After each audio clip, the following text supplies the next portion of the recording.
Dinosaur අම්මා කෙනෙක් පැටව 3 දෙනෙක් අරගෙන යනවා. හැබැයි තව මොකද කොළපාට ගුලියකුත් තියෙනවා.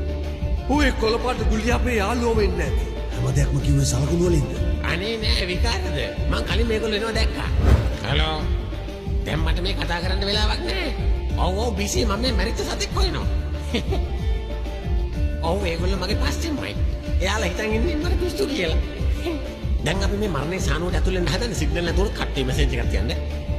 හරි හරි ඉතින් මාත් එහෙම තමයි පාර තේරෙන්නේ නැද්ද? තියන්න. බයි බයි. හරි දැන් මගේ පස්සෙන් එන්න. බා ඔයාගේ මොලේ අවුල් වෙන්න ගත්තේ කොයි කාලෙද?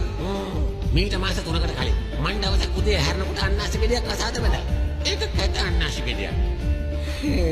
ඒ ගතිගුණ හරි හොඳයි. නන්දන සීගලගේ ප්‍රේම ගීයේ